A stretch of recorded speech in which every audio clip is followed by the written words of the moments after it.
Hey, it's Diane Vivas here. We're with Champion Performance Physical Therapy as well as Accurate's Elite Performance. It's in the old CATS building if you want to come try and find it, because we've got some great training, great therapy out of this facility. We're highlighting one of the trainers helping me demo today, which is GREGORY, and we're going to look at focusing on what we can learn through some of the movements in the circuit today, looking at rotary stability. One aspect is static motor control or static stability, where we're going to look at really resisting rotation, and then work towards dynamic stability, where we're using that rotation to load through the diagonal plane.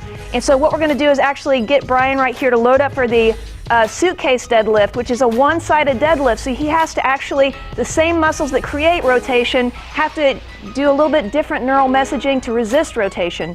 And now we're going to actually load a good deadlift position where he's going to look at this hip hinge, but load it on one side. He's got to make sure that his shoulders, hip, and knee position and lower body position are exactly the same as it would be with the two-sided load. And so we'll go ahead and get started with it. Notice how he comes back, nice hip hinge, reaching back with the hip, nice V position here. He's going to lift, get a good grip on that dumbbell. He's really going to push through the floor to extend all the way up into a tall vertical plank. Now he's going to bring that dumbbell back down by using that hip hinge and really reaching back with the hips. Nice, good job. What we're going to do is come right over here where we're going to load this pull position. So we're going to use a nice recline row. You can either use the bar on a squat rack, or what we like to use is a TRX, nice locked TRX so it's not going to slip on him. Gets a good angle. We can alter the intensity of the movement based on where his foot position is. A little bit easier to a little bit more intensity as we move his feet underneath the anchor.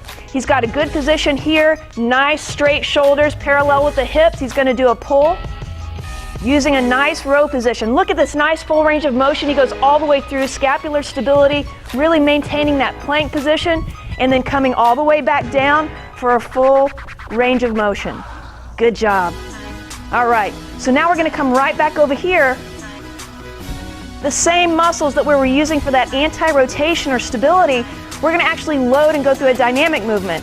We're going to get him in a split squat position. He's going to actually load that diagonal pattern and actually come back through and release after he's used that nice load to get a nice stretch reflex, elastic position.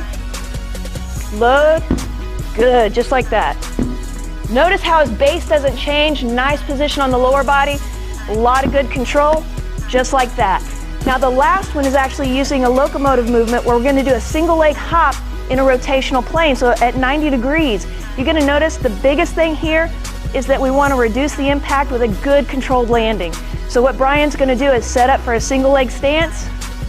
He's going to load and then jump in that 90 degrees. A lot of control. You can see he's not collapsing at the knee or the ankle.